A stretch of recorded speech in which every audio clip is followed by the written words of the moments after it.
The Palm Beach Civic Association brings you Studio 33480, delving into key issues impacting all who live or work in the zip code for the unique island of Palm Beach. This program is sponsored by the Fortin Foundation of Florida. And now, our host. I'm Tim Malloy. Welcome to Studio 33480. Philadelphia-born, a seasonal resident of Palm Beach, George Ernest Marucci, known to all as Buddy, has had a very, very impressive business career as a stockbroker in commercial real estate, managing family investments, running 4 car dealerships, all the while competing as a world-class amateur athlete. Golf is the game. And to rattle off a few of the many accomplishments, 4-time Pennsylvania amateur champion, captain of and participant in 2 prestigious Walker Cups, winner of the U.S. Senior Amateur, and a classic 36-hole showdown with Tiger Woods at a nationally televised U.S. Amateur event in which the dazzling 19-year-old Woods prevailed, but not by much at all. Buddy, it's great to see you here. Thanks for coming. There's a lot to talk to you about, but let's talk about the Tiger thing, because that was an important part of your career. You were doing a lot of other important things. You were a great amateur, but you played him right down to the wire. Just give me an overview of the last couple of holes, and fine-tune what was going through your head. Tim, it's nice to be with you. It's really difficult. It was a long day, 9.5 hours. At that point, it was really trying to determine whether there was a way that I could actually win the match. Although, as I recall what was going on, there were some other things that were very important to me that were happening at the moment. We will get to that. Yeah. So, but it was a long day, and, I had played really well. Tiger had played really well. I was up. I was then down. And frankly, I was just trying to figure out a way that I could get to the last hole. Mm-hmm. Because when you get down, when you're a couple down and there are only a few holes to go, you just try to play one at a time. And fortunately, I was able to get to the last hole. Mm-hmm. It didn't work out the way I wanted, but that's really what was going through my mind. It's 36 holes, so it had to be grueling, right? Yeah, there's so much adrenaline, though. Yeah. It's a long week. I think I played 165 holes, which is a lot. Yeah. Because I had a number of extra hole matches. So I was tired, but, there was so much excitement, and there were a lot of people, and, I couldn't dream of being anyplace else right then at that moment. It's nationally televised. You could go on YouTube right now and watch it. I've watched it a couple of times. Yeah. You were 43 and he was 19? Is that correct? Right? Yeah. I've watched it a few times. I lose every time. So I'd like to get the ending changed and I'd send it to him, but I haven't done that. There's a big subplot on this, too, because you wanted very much to be in the Walker Cup, which is first you'll tell us what that is for non-golfers. But the way you found out about the fact that you would be there is interesting, and where you were at that point, so tell us. Many of my friends and contemporaries had played on the Walker Cup team, and that was something I aspired to my whole life. It's gentlemen golfers representing the United States. I always wanted to do it, and I'd never quite gotten to that level. I had a great year that year. This was my shot to make it. One of my dearest friends down in Gray was the captain. I knew the vote was that morning as to whether I would get on the team. It occupied my mind quite a bit all the way around. During this match? During the match. Yeah. I think it helped, because I didn't really get wrapped up too much in the nervousness of the match. Right. But anyway, as luck would have it, here we are at some 6 o'clock at night after a long day, and I'm on the 36th hole, and another friend of mine, who shall remain nameless, approached me as I walked off the 18th tee. I'd just gone from 2 down in the match to 1 down in the match. We had both hit our tee shots in play, fairly good shape. And I should have been thinking about what I was going to do on my next shot to try to square the match, and I was approached as I walked to the beginning of the fairway by one of my friends who was a USGA official. Mm-hmm. He asked me to be surprised, and I knew at that moment that the meeting had been concluded, and he wouldn't have said that if I hadn't been selected. So it was extremely emotional. It took me a while to gather myself, frankly. A while being 2.5 or 3 minutes. It felt like an hour. And you were walking up the fairway on the final hole of the U.S. Amateur, 1 down, right. 1 up, 1 down. 1 down. And could have tied it, could have won it, and you say it actually did help you. Well, I think it I think it was the first time during the day that I had taken that thought out of my mind and really thought about maybe I could win this thing. But at the end of the day, it was so rewarding to get to that point. But it was quite an interesting timing to be told that at that moment. Let's talk about Walker Cup because for non-golfers, they may not know, but it's a really prestigious, important thing to play. You captained it and you played it. Right. The Walker Cup is a match between the United States and Great Britain and Ireland. It was founded in 1921, but 1922 was the first official match, and it was done after World War I, kind of like Davis Cup in tennis, to promote international goodwill between the United States and Europe.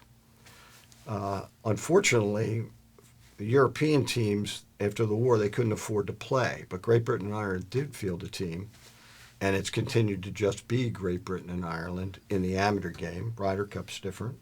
We play that match every other year, and it goes between Great Britain and Ireland and the United States.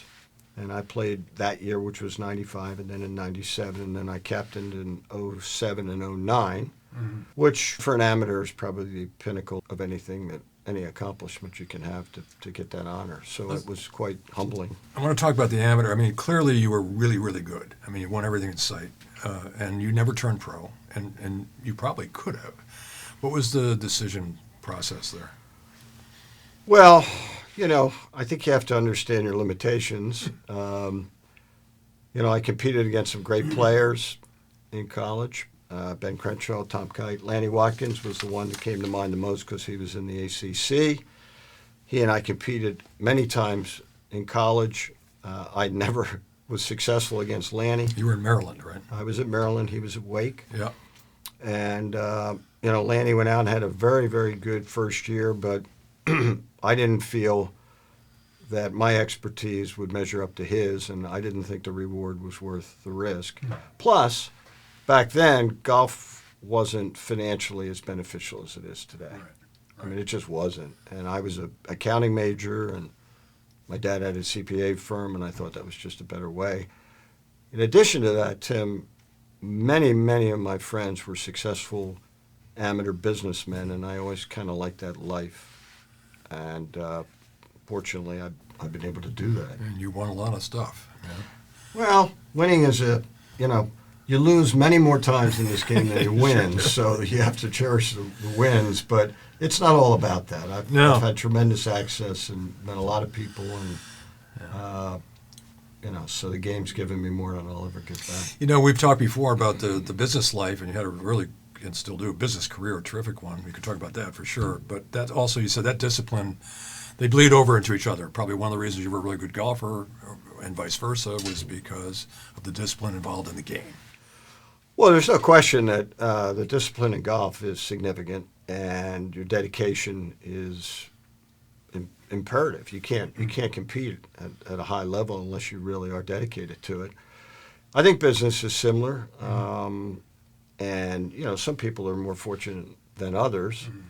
I did most of my stuff on my own, but I think golf teaches a lot of lessons, and mainly what I take away from the most is the way you treat people. If you treat everyone the same, it's hard to go wrong. And golf is your fellow competitors. You treat them the way you want to be treated, and it normally works out. It's a gentleman's game, and everybody I've talked to about you is exactly that. Right. At the end of the day, you shake hands and you keep going. Tiger being the most contemporary of the superstars in that vein of Nicklaus, let's say. Everybody thought that he was really intimidating, and that's why he won. And I've often said that the reason he won, he was just better than everybody else, which in itself might be intimidating, but really he didn't try to game anyone. He just was better. Fabulous fellow competitor. I mean, people love playing golf. Best ever, Jack, Tiger. Your thoughts? I mean, that's not a good question. Well, let's try it. I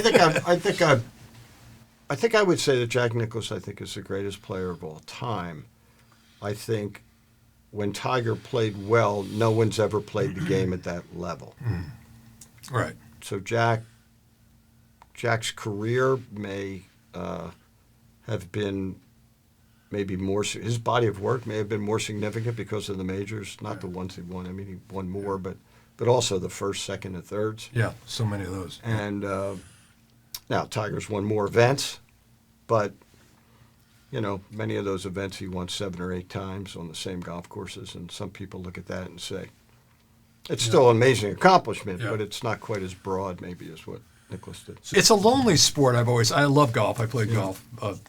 Not that great a golfer, but I love golf. But you really have to be whole within yourself. I mean, it's all.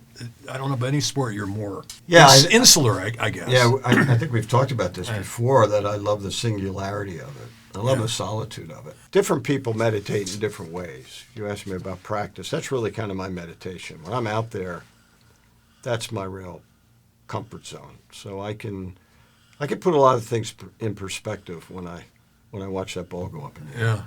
And you said, tell me what's the swing thought when you stand over the ball? Because a lot of us have a checklist of 5 things.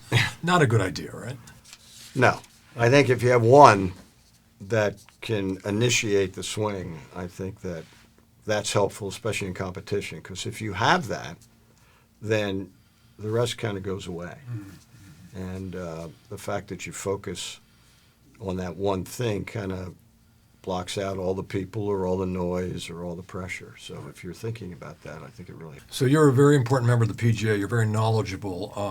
Tell me I know that your home course in Pennsylvania, you got some big things coming, but also what are you doing as far as pushing the game forward, which you've always done? I chair the BMW Championship, which will be held in Baltimore this year. Right. But my more significant volunteer work is with the USGA up in Philadelphia at Marion, where we're having 6 events in the next 24 years, USGA championships. Wow. We're having a number of opens, an amateur. So we're having 5 opens and then an amateur. And that's really rewarding because I've competed in a lot of USGA events, and it's nice to work with them. You know every inch of that course for sure. Well, I've been there a long time, and I've hit in many, many places, so I probably know most of it. You told me a story about your son would get angry playing golf. You had an interesting thing you said. Well, yeah. My son played golf at the University of Pennsylvania, and he would get frustrated. And, he'd come off the golf course, and I'd look at him, and he'd be frustrated. And so I said to him that if the only way he was going to have a good day or a bad day on the golf course was the score that he happened to shoot, that he probably had the wrong game.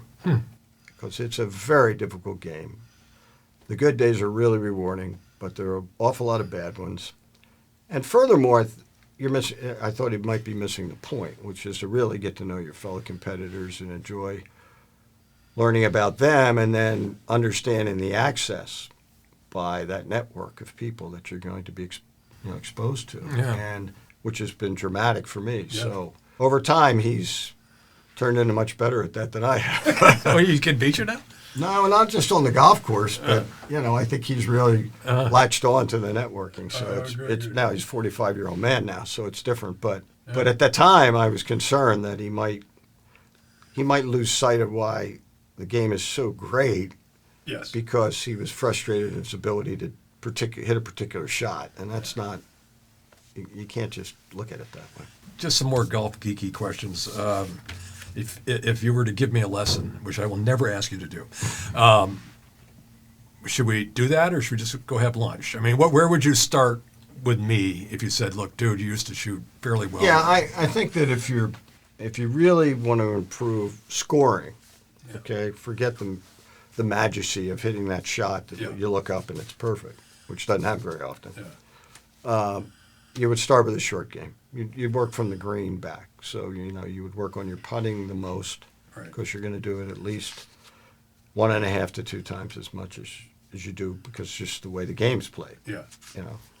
Even par on a putting is two per hole. So, I mean, that's as many shots as you're going to do the other way. Yeah. And then work back, chipping. And then I think at that point, you might go to the tee shot. But certainly I would start at the green and work back. Your strength, you had a great short game. Was that you hit it really straight? But I think putting and chipping and putting certainly was the thing I did the best. What's your favorite course? Oh, you don't want to do that. Some of your favorite courses.